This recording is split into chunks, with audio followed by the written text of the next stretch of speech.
안녕하세요. 한류 소식과 해외 반응을 소개하는 한류클래스TV입니다. 오늘은 중국인들이 한국의 국뽕 영화를 보고 오열했던 영화를 소개하고 이 영화를 시청한 중국 시청자 반응까지 살펴보겠습니다. 이 영화는 2014년 한국 영화로 최민식의 또 하나의 인생작이라고 해도 무방할 만큼 정말 한국의 영웅을 잘 표현한 작품입니다. 이 영화는 한국 신기록 1761만 명이라는 기록을 여전히 가지고 있으며 이 영화의 기록을 깰 영화가 나올 수 있을지도 요즘 같으면 의문입니다. 이 영화는 기생충이 나오기 전까지 북미 한국 영화 박스오피스 기록도 가지고 있을 정도로 북미에서도 가장 성공한 영화였습니다. 명량은 중국 난징대학살 추모일을 하루 앞두고 중국에서도 개봉돼 관심을 모았고 그 당시 명량해전이라는 제목으로 개봉한 명량은 개봉 첫 주 3일간 총 41만 관객수를 기록한 것으로 알려졌습니다. 그 후에 관객수 집계는 발표된 것이 없으며 VOD로 출시되어 많은 중국인들이 시청한 것으로 알려졌습니다. 이 영화는 중국 최대 영화 드라마 평가 사이트 더우반에서 7.2점의 점수를 받고 있으나 이 영화에도 평점 테러가 묻어있다는 것이 댓글 반응을 보면 알 수 있습니다. 다음은 이 영화를 시청한 중국 시청자 반응입니다. 한국 애국 영화의 메인 테마에 감동받아 눈물이 났습니다. 우리나라의 항일 전쟁 영화는 언제쯤 이 정도 촬영이 가능할까요? 언제 영화 관객이 국민의 5분의 1을 넘을까요? 3에서 5년 동안 희망이 없어 보이고 이 영화를 보고 계속 울어요. 명량은 홈 관중이 있는 바다축구 경기입니다. 민족적 자존심을 이용해 흥행을 이룩한 한국형 항일 영화. 나쁘지 않다. 옆에서 여자아이가 울었다. 올드보이 대 원피스. 좋은 영화는 아니지만 훌륭합니다. 한국 영화는 항상 이런 기술을 가지고 있습니다. 회전도 좋고 장면도 충분하고 줄거리 전환도 좋고 작은 소용돌이도 아기자기하고. 서울에서 두 번째로 본 영화. 한국이 일본인을 때리는 모습을 보면 항상 칼을 빌려 사람을 죽이는 느낌이 든다. 이미 한국 영화 팬들에게는 낯익은 얼굴은 말할 것도 없고 심지어 조연조차 이름을 부를 수 있을 정도로 흥미진진하다. 난파선의 중국인들은 에픽 작품 앞에 복선으로 정말 산산조각이 나고 뒤에 1시간 해전은 정말 흥미진진합니다. 해전 장면은 최근 몇 년간의 절정입니다. 마지막 장면에는 약간의 깊은 의미가 있습니다. 그러한 깊은 증오, 그것이 얼마나 큰지 동아시아, 중국, 일본, 한국의 수백 년의 불만과 증오가 모두 그 안에 있습니다. 음향 효과는 정말 플러스입니다. 이 영화는 정말 폭발했다. 대체 누가 이런 평점들을 준 거지? 한국이나 중국이나 똑같아. 일본하고 싸우는 영화만 찍으면 냉정함을 잃어버리지. 명량의 내용은 무슨 초현실주의 같아. 영화가 무슨 관객들 머리 위에서 놀려고 하는 것 같아서 나는 몇 번이나 웃음이 나왔어. 너희들도 한번 봐봐. 중국판은 전반부의 전쟁 시작 전 20여 분이 편집되었습니다.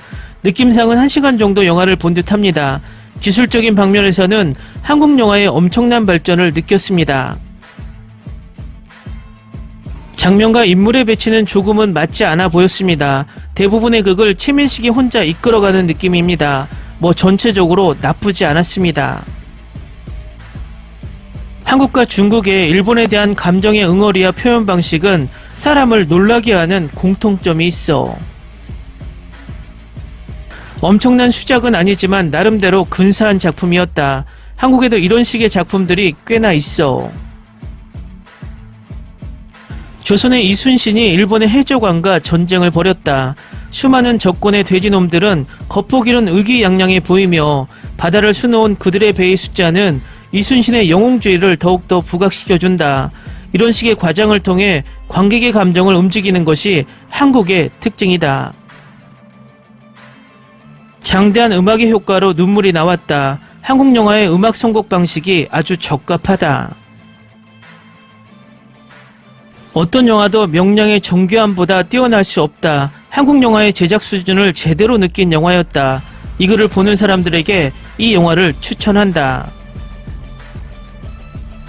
약간의 스토리상의 불만을 빼고는 정신을 집중하고 영화의 인물 형상화와 리듬, 장면 등을 느끼며 감상해야 했다.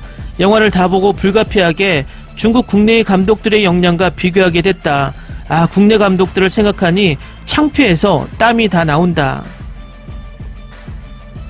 전쟁 영화도 상업 영화야. 이 안에 국가의 가치관이 내재돼 있으며 새로운 의미가 부여된 영화가 나오기 힘들어. 피튀기는 전쟁씬은 굉장히 정밀하고 끝내줬습니다. 하지만 쓴소리를 해야 하는 부분도 있었는데 한국인이 일본어를 하는 건지 일본인이 한국어를 하는 건지 헷갈리는 게 듣기 거북했습니다. 이런 망할, 역시나 중국어 더빙. 미래의 우리 손자 손녀가 우리의 이 고생을 모른다면 그건 호러 자식이지. 역사에 얽매이지 않고 영화 그 자체만을 감상했어. 이순신은 전략으로서 승리를 쟁취했군. 나는 이 역사에 대해 사실 아는 게 없어서 말할 건 없지만 이 영화를 보면서 나도 모르게 3번이나 눈물을 흘렸어. 나도 내가 어떻게 된 건지 잘 모르겠어. 오랫동안 영화관에서 이렇게 통쾌하게 눈물을 흘려본 적이 없어. 가슴속에 뜨거운 피가 펄펄 끓어오르면서 나를 고조시켜. 한국 작품이 우리의 항일 작품을 보고 배웠어. 오늘날 민족주의가 국위를 들고 있는 중국에서 어느 감독이 이런 식의 상업성 있고 선동성 있는 항일 영화를 만들어낼 수 있겠는가? 같은 시기에 나온 국내의 전쟁 영화 태평용과 비교할 때 태평유는 쓰레기야. 친구 나라 한국의 항일 영화. 이 영화가 한국에서 제작했다니 대단하긴 하다. 한국과 일본이 서로 싸우는 건 언제 봐도 상큼해. 적벽대전의 해전을 이렇게 정교하게 찍었으면 참 좋았을 텐데. 솔직히 적벽대전은 이 영화의 전투씬과 비교하면 애송이지. 댓글 반응 잘 보셨나요? 중국은 한국 영화가 해외에서 인정받으면 질투부터 하는 것이 먼저입니다. 그 이유는 무조건 한국은 중국보다 못해야 한다는 인식이 바닥에 깔려있기 때문입니다. 이 영화 또한 적벽대전과 비교하는 중국인들이 많은 것도 그런 인식에서 나오게 되는 것입니다. 재밌게 잘 보셨나요? 여러분의 구독, 좋아요, 댓글, 알람 설정은 컨텐츠 제작에 큰 힘이 됩니다. 그리고 항상 하시는 일마다 대박 나시고 행복하시길 바랍니다.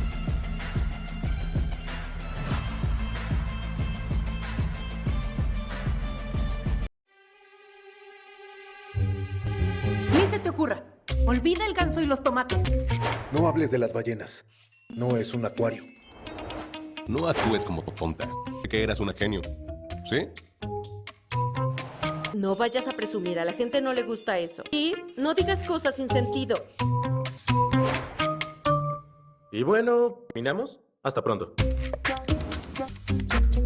Abogada, tengo mucha curiosidad por conocerla.